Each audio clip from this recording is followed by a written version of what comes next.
Marcus Mosiah Garvey, né le 17 août 1887 en Jamaïque. Il est mort le 10 juin 1940. Donc les dates clés, on dit que c'est lui le père du panafricanisme. C'est le théoricien de l'unité africaine et de la diaspora, de la race noire. Donc, on l'appelle le Black Moses. En 1914, il a créé une association universelle pour la défense et la promotion de la race noire. C'est 1914. 1910, créé le journal Negro World. En 1919, jënd na compagnie maritime Black Star Line. 1922 lañ ko tëj kaso pendant 5 ans, libéré ko 1927. 1927 mu ni am na benn buur boo xam ne ca dëkku Afrique dina fa judd dinañ ko tabb roi boo xam ne jour bu ñëwee ci la peuple noir nag di commencé libéré wu ci esclavage ak colonisation. loolu am 2 novembre 1930 1940 la dee. Mais kan mooy en réalité Marcus Garvey. Marcus Garvey waroon nañ fexe dëkk africain yépp mu am fa luñ ko tuddee yee sunu jeunesse africaine, sunuy doom ak sunuy sët ñan ñoo leen xeexal, ñan lañ war a jàng, ñan ñooy référence. Donc mooy ñoom Bob Marley gaan bi ci gaan bi lañ doon tibbee. soo gisee Bob Marley mën a bind ay texte ñoom Bunny Spears ñoom Peter Tosh ak ba ci léegi gars yi waa ji moo leen doon inspiré parce que bind yi mu bind bari na. am na ñoo xam ne ci lañ am ñenn ñoo xam ne ay bi mu deewee ci lañ jëlaat ay bindam di ko tas ci yenn langue yi. Marcus Garvey moom laa leen doon wax man ni la moom moo doon wax l'ambition c'est le désir d'aller de l'avant et d'améliorer sa condition. C'est une flamme ardente qui illumine la vie d'un individu et lui permet de se voir dans un autre état. Moom moo doon wax entourez-vous toujours de personnes de qui vous pouvez apprendre quelque chose. Tout le savoir que vous désirez se trouve dans le monde. Il vous suffit de le chercher.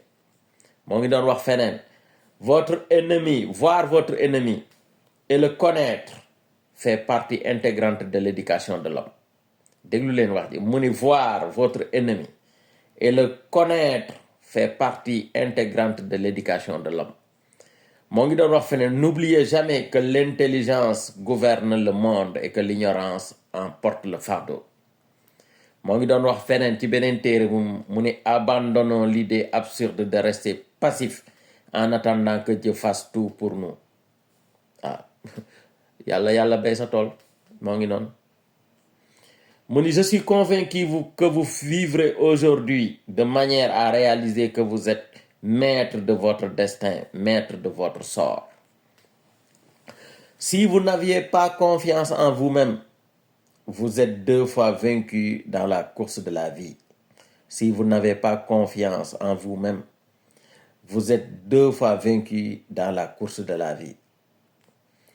Débarrassez-vous des nœuds de votre esprit, pas de vos cheveux.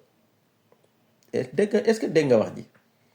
Débarrassez-vous des nœuds de votre esprit, pas de vos cheveux. li la tënk sa prison sa xel la. li tax nga mënoo développer, lu tax mënoo dem, lu tax nga jàpp ne c'est impossible ci sa xel la. Nothing is impossible, man. Si tu te lèves chaque jour et tu n'apprends pas, tu es un imbécile. Chaque jour est une leçon. Ne cherchez pas à être le meilleur ou le pire des autres. Efforçons-nous d'être le meilleur de nous-mêmes. Je ne parle pas de manière imprudente ou irréfléchie, mais avec un objectif précis d'aider les gens, en particulier ceux de ma race, à se connaître, à se comprendre et à se réaliser. Redressez-vous, hommes, sortez le bouc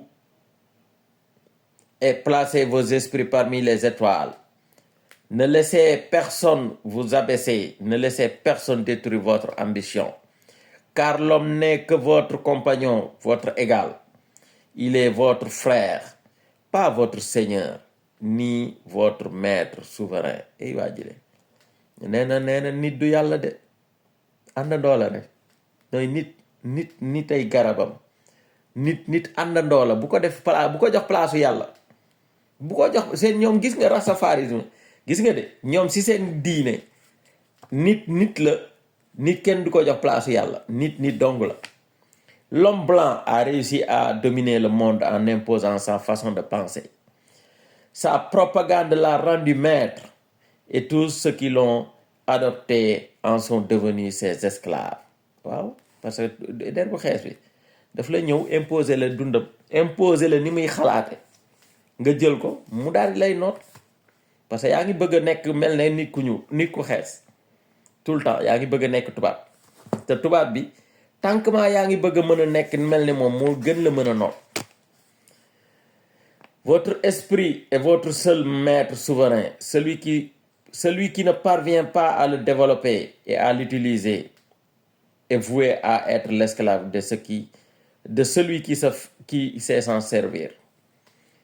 Nous allons nous émanciper de l'esclavage mental, car si d'autres peuvent libérer le corps, personne d'autre que nous-mêmes pouvons libérer notre esprit. La plus grande arme utilisée contre le noir, c'est la désorganisation. La plus grande arme utilisée contre le noir, c'est la désorganisation. Un peuple sans connaissance de son histoire passée, ses origines et sa culture est comme un arbre sans racines. Cosaan ak aada ni soo amul cosaan réer na soo amul cosaan réer soo xamul sa cosaan sa aada sa làkk fan nga jóge yaay kan fan nga bokk réer nga ci àdduna. Les actions importantes que vous entreprenez aujourd'hui inspirent les autres à agir demain. su li ngay def tey mooy dimbali say doom ci lan la ñuy roy lan la ñuy donn ci yow. Soyez noir, achetez noir, pensez noir et tout le reste se réglera de soi-même. Mooy Wu-Tang Clan. waa Wu-Tang Clan lii moo nekkoon seen devise. waa Wu-Tang Clan groupe de rap boobu des années 90 Wu-Tang 2000 gars yi ñoom noonu la il se disait que ne tout ce qu'on a doit rester entre nous. mu ni gisoo moo tax Wu-Tang dañoo demoon ba créer ay marques yu bari seen xaalis si seen biir lay des. L'Afrique avec ses millions de noirs peut le faire. Si vous n'êtes pas prêt à le faire, alors vous mourrez. Race de lâches, d'imbéciles, de bons à rien. Si vous ne pouvez accomplir que ce que d'autres ont fait, alors mieux vaut mourir. Si vous ne pouvez pas accomplir ce que les autres ont fait, alors mieux vaut mourir. Homme noir, vous étiez autrefois grand. Vous le serez de nouveau. Ne perdez ni courage ni foi, avancez. Le monde appartient aux noirs. La peau noire n'est pas un insigne de honte, mais bien un symbole glorieux de la grandeur nationale. Si, en tant que peuple, nous prenions conscience de la grandeur de nos origines, nous serions moins enclins à nous mépriser.